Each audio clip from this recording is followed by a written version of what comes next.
Apreciados hermanos y amigos, les habla el pastor Mario Villegas desde la ciudad de Medellín, aquí en nuestro país, Colombia.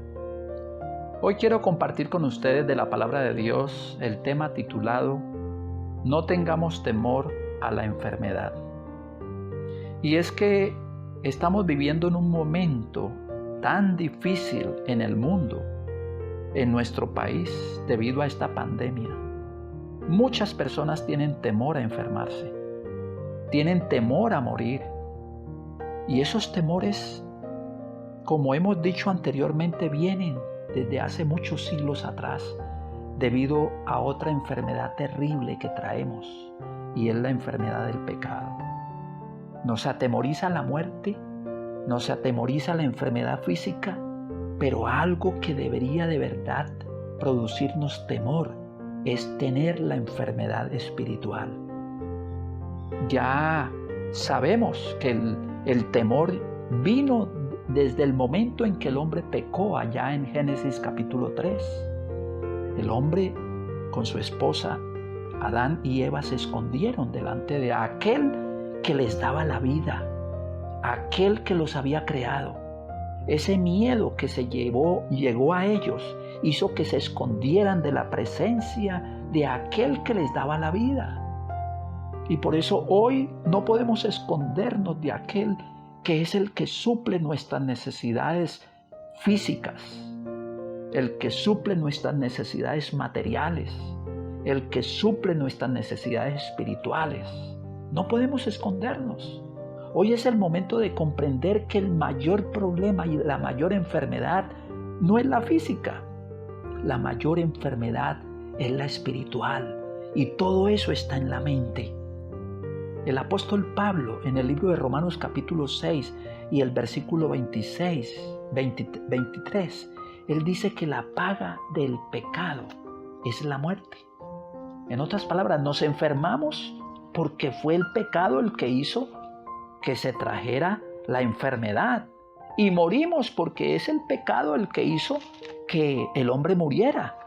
Por eso entonces cada uno de nosotros tenemos que reconocer que el peor temor es el temor a la enfermedad espiritual, porque ella es la que trae la enfermedad y trae la muerte. En Romanos capítulo 5 y el versículo 12 dice que el pecado entró en el mundo por uno y así pasó a todos los seres humanos. Hoy nosotros traemos ese virus que podríamos decir que no es el COVID, sino que es el virus del pecado. Ese es el virus que llegó a nosotros. Nos llegó con ese furor de llevarnos a la inquietud física, a la enfermedad y finalmente a la muerte. Pero gracias a Dios, porque en el mismo libro de Romanos capítulo 6, versículo 23, que dice que la paga del pecado es muerte, la última parte del texto dice: mas la dádiva de Dios es vida eterna en Cristo Jesús, Señor nuestro. Entonces, ahora el Señor viene a este mundo para darnos una oportunidad de vida eterna, una vida plena en Él. Y esa enfermedad que hemos llamado pecado, que es la enfermedad por la cual deberíamos nosotros estar más preocupados, dice el libro de Mateo capítulo 8 y versículo 17, que Él tomó nuestras enfermedades, tomó nuestros dolores y los cargó para que yo no tenga que cargar la consecuencia final de esta enfermedad, que es la muerte eterna. Pero esa enfermedad, que es el pecado, aparece en el cuerpo del hombre, en su mente. El Señor sabe que es de la mente que viene el problema del hombre. Todas nuestras inquietudes, nuestros temores, nuestros conflictos, nuestras aflicciones vienen desde la mente. No aparecen en la mano ni en el pie. Todo viene de la mente, y por eso el Señor, en el libro de Mateo capítulo 15 y el versículo 19, el Señor dijo que del corazón, o sea de la mente, salen los malos pensamientos, las pasiones. Allí entonces es la mente donde está el problema, donde está nuestro conflicto. Por algo es que el mismo rey David, en ese conflicto de haber pecado con Dios, Dios le inspiró a que escribiera ese hermoso salmo, el Salmo 51. Y nosotros seguro que hemos visto las Sagradas Escrituras y hemos leído ese hermoso salmo. Ten piedad de mí, oh Dios, conforme a tu misericordia. Pero en el versículo 10 y en el versículo 11, el rey David dice al Señor: Señor, crea en mí un corazón limpio, o sea, una mente, porque ahí es donde está esa enfermedad del pecado, y renueva un espíritu recto dentro de mí. Cuando tú te sanas tu mente de esa enfermedad de pecado a través de los méritos de Cristo y aceptas a Jesús como su Salvador de tu vida y de mi vida, entonces ahora hay sanidad física. Porque primero debe entrar el Señor para sanar la lepra, la enfermedad del pecado. Y cuando el Señor me sana esa enfermedad, ahora viene una nueva salud física. Porque cuando entra Jesús a mi vida, sale lo malo. Pero si yo no lo dejo entrar, ¿cómo va a salir lo malo si no le permito al Señor entrar? Si no lo acepto como mi Redentor, mi Salvador. Dios no puede hacer nada mientras nosotros cerremos la puerta para que Él entre. Él no entra para quitarme lo que yo necesito. Él entra es para quitarme lo que no necesito, lo que me está haciendo daño. Y eso que me está haciendo daño se llama pecado. Por eso es que el Señor quiere entrar. Y el Señor entra para limpiar toda ruina en mi vida, para limpiar todo obstáculo que me impide el progreso y que me impide la felicidad. Pero yo debo permitírselo al Señor. Por eso es que el mismo Señor quiere ayudarnos. Y la mejor ayuda que el Señor quiere darnos es la ayuda del Espíritu Santo, para que comience a sanar nuestra mente, para que comience a limpiar allí y ayudarme a tener la fuerza suficiente diariamente para enfrentar cada día. Pero eso no sucede mientras no le permito entrar primero al Señor. Recordemos, buscad primero el reino de Dios, como decíamos anteriormente. Si no entra Él, si no está primero el reino de Dios, lo demás no puede funcionar, porque pasa, es algo pasajero, lo material. Pero si permanecemos en Cristo, Él va a hacer un trabajo espiritual de reforma y de reavivamiento. Recordemos esa hermosa promesa del libro de Ezequiel en el capítulo 36. Allí el Señor está dándonos la oportunidad de crecer en Él, de cambiar con Él. Y dice el libro de Ezequiel capítulo 36 y el versículo 26: os daré un corazón nuevo. Recordemos que corazón significa mente. En otras palabras, el Señor está diciendo: mire, como tu problema de pecado está en tu mente, para que sane la mente del pecado, vendrá entonces ahora sí cuando sane y me dejes entrar, yo sanaré tu cuerpo físico. Yo no puedo estarle pidiendo al Señor sanidad física sin primero dejarlo entrar para que sane mi problema, mi enfermedad espiritual, el pecado. No puede el Señor sanar un cuerpo mientras mi mente está torcida, está llena de mal y de pecado. Por eso el Señor está diciendo: os daré un corazón nuevo. Recuerden, no soy yo el que tengo que cambiar mi mente, hay que permitirle al Señor que cambie mi manera de pensar. Por eso dice: os daré un corazón nuevo. Y eso hay que pedirlo todos los días: Señor, dame un corazón nuevo, o sea, una mente nueva. Y sigue diciendo Ezequiel 36, 26: y pondré espíritu nuevo dentro de vosotros. ¿Sí notan ustedes, apreciados hermanos y amigos? Dios quiere hacer un cambio en mi mente, en mi cuerpo. Pero eso no sucede a menos que yo le permita que Él entre y ponga una mente nueva. Y un nuevo sentir, dice, un nuevo espíritu. Pondré espíritu nuevo, o sea, una nueva disposición, un ánimo diferente. Y dice: y quitaré de vuestra carne el corazón de piedra. O sea, está uno duro, no lo deja entrar. Dice: y os daré un corazón de carne. O sea, decirle al Señor: deme ese corazón sensible, que me dé ganas las cosas espirituales. Y notemos el versículo 27. Y dice, y pondré dentro de vosotros mi espíritu, gloria a Dios. El Espíritu Santo entrará en nosotros y ahora sí habrá un reavivamiento y una reforma como nunca antes. Y dice, y haré que andéis en mis estatutos. Escuchen, tú y yo no podemos obedecer a menos que el Espíritu Santo entre en mi mente y me ayude a obedecer, porque dice, y haré, eso no lo hace usted ni yo, lo hace Dios en nosotros. Haré que andéis en mis estatutos y guardéis mis preceptos y los pongáis por obra. Gloria a Dios. Porque ahora el Señor me quiere sanar mi mente, me quiere ayudar, quiere hacer un cambio en mi vida, en mi mente, para que ahora cuando Él entre, quite mi pecado y ahora sí sana mi cuerpo. Vuelvo a repetir, hemos invertido las cosas. Le pedimos al Señor primero sanidad física en vez de pedirle primero sanidad espiritual. Y debemos de recordar por eso lo que dice el profeta Jeremías. Es una promesa maravillosa. Jeremías capítulo 17 y el versículo 14. Ojalá nos aprendiéramos este pasaje que es muy cortico y tiene una gran profundidad. Dice, sáname, oh Jehová, y seré sano. Sálvame y seré salvo, porque tú eres mi alabanza.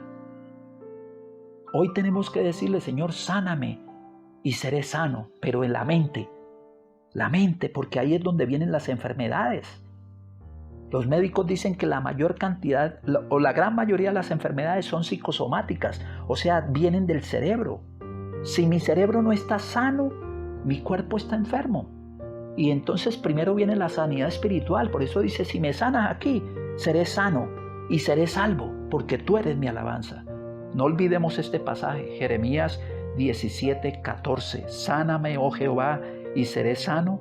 Sálvame y seré salvo, porque tú eres mi alabanza. Y ahora sí, que hemos entendido que el Señor debe entrar en mi vida, estoy dispuesto en este momento a decirle, Señor, entra en mi mente, en mi vida, para que tú hagas el trabajo de sanidad espiritual en primer lugar y después sanidad física en segundo lugar. ¿Estamos dispuestos a pedirle eso al Señor hoy? Bueno, que así sea, pero antes de pedirle eso necesitamos recordar que el Señor tiene reglas, tiene ciertos consejos de remedios naturales que todo cristiano debería de saber y debería experimentar. Y son remedios que no los necesita usted ir a comprarlos en la droguería o en el lugar donde venden los remedios que hoy se venden. Son remedios naturales. El primer remedio, son 8 remedios que quisiera compartir de la parte física.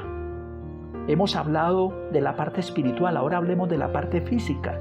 Dice el Señor que estos remedios, si los ponemos en práctica, el Señor va a hacer un gran trabajo de sanidad en nuestro cuerpo. Y son remedios sencillos. Todos los días, antes de comenzar la jornada del día, apenas nos levantemos, tomemos un vaso de agua y coloquémosle si quiere unas goticas de limón para hacerlo más alcalino. Un vaso de agua y luego 7 vasos más durante el día. 8 vasos diarios de agua me van a ayudar a tener una buena digestión. Respirar aire todos los días con profundidad, porque a veces pasa el día y uno respira normal, pero hay que inspirar con todas las fuerzas y expirar. El aire es muy importante porque el oxígeno es vida. En tercer lugar, el ejercicio. Hacer ejercicio todos los días. Los que están en el campo, pues no necesitan ponerse a jugar fútbol porque están haciendo ejercicio en la tierra al hacer su trabajo. Pero también tener el descanso diario. Mínimo 7 horas diarias de descanso. Porque el descanso es la recuperación para el cuerpo. Y aquellos que no están descansando las suficientes horas están agotando su cuerpo y las defensas se bajan. En quinto lugar está el sol. Los que están en el campo no necesitan darse baños de sol porque todos los días están recibiendo el sol y el sol es vitamina para los huesos. En sexto lugar, la nutrición equilibrada. Recordemos que lo natural es lo mejor. Hoy los alimentos son, en la gran mayoría que están vendiendo, son asuntos que lo están tratando con químicos. Las verduras, las hortalizas, los alimentos empacados, procesados. Todo eso la mano del hombre lo ha manipulado, no tanto para bien, sino para mal de nuestra salud. Por eso alimentémonos naturalmente con lo que venga del campo. Si vamos a comer la salsa de tomate, hagamos el tomate natural y no tengamos que comprar alimentos o cosas que se vendan que, como decíamos, en vez de ser útiles, no nos ayudan a nuestro desarrollo físico. Pero también tenemos que entender que cuando hablamos de la alimentación, tiene que haber una nutrición equilibrada, donde están las vitaminas, las proteínas, los minerales, las frutas, las verduras. En séptimo lugar, debe haber temperancia en nosotros. ¿Qué es la temperancia? La temperancia, al hablar de la alimentación, es no estar comiendo a cada momento cosas. Deberíamos de desayunar como un rey, almorzar como un príncipe y cenar como un mendigo. En otras palabras, el mejor alimento que debemos de consumir es el desayuno, porque ahí es donde vamos a gastar energía. Y muchos han dejado el mejor alimento es en la cena, que debe ser lo contrario, porque cuando usted va a cenar se acuesta, mientras que cuando va a desayunar se pone a trabajar. Entonces cuando usted se acuesta muy lleno, lo que está es acumulando grasa y eso puede llevar a la obesidad. Entonces es bueno en la alimentación recordar que necesitamos consumir los alimentos naturales, pero que debe haber temperancia, no estar consumiendo alimentos a toda hora, sino un buen desayuno, esperarnos hasta el almuerzo y luego ahora sí, después del almuerzo, viene una cena sencilla. Y el número 8, el remedio 8 o octavo es: confiemos en Dios, que si comenzamos con el agua, con el aire, con el ejercicio, con el descanso, con el sol, con la alimentación natural, con la temperancia de no estar comiendo bocadillos a toda hora y confiamos en Dios, nuestro cuerpo va a recibir un apoyo divino porque estamos cumpliendo las reglas de la salud. Y finalmente quiero recordarles una promesa maravillosa que está en el libro de Proverbios. En el capítulo 3 del libro de Proverbios hay una hermosa promesa del Señor. Noten lo que dice el Señor. Desde el versículo 5. Fíate de Jehová con todo tu corazón. Proverbios 3:5 hasta el 8. Confíe en el Señor con todo el corazón y no se apoye en su propia prudencia. O sea, no se crea que usted lo sabe todo. Versículo 6. Reconócelo en todos tus caminos y Él enderezará tus veredas. En otras palabras, reconozca al Señor todos los días, acéptelo y Él va a guiar su camino. Versículo 7. No seas sabio en tu propia opinión. O sea, no creernos que nosotros tenemos toda la sabiduría viene de Dios. Y luego dice, temed a Jehová y apártate del mal. Noten, confiemos en el Señor, reconozcamos al Señor y temamos al Señor. ¿Y qué va a suceder si confiamos en Él, si lo reconocemos y si lo respetamos? Temer significa respetarlo. El versículo 8 es la promesa. Porque será medicina a tu cuerpo y refrigerio para tus huesos. O sea, el Señor está diciendo, si tú me confías en mí, si me reconoces todos los días y si me respetas, yo te daré vida, es lo que está diciendo. Todo eso será como una medicina. No necesitamos medicina, es la naturaleza. Que tu alimentación sea tu medicina. Eso es lo que quiere el Señor, que volvamos a Él como el primer acto que hagamos en el día es darle gratitud al Señor, disponernos para que Él guíe nuestro camino y respetar lo que vamos a hacer en ese día, que sea la voluntad del Señor. Y ahora sí, entonces el Señor cumplirá su promesa. Te voy a dar la medicina. En otras palabras, te voy a mantener siempre con buena salud y voy a defenderte del mal. Qué glorioso entonces es entender que Dios, cuando le permitimos que entre a nuestra vida, el Señor suplirá todo lo que nos falte conforme a sus riquezas. Hoy aceptemos estas promesas del Señor. Hagamos su voluntad y no temamos por las necesidades materiales o las que enfrentaremos en este día, porque el Señor será nuestro pastor y nada nos faltará. Que las bendiciones del Señor fluyan a cada uno de ustedes.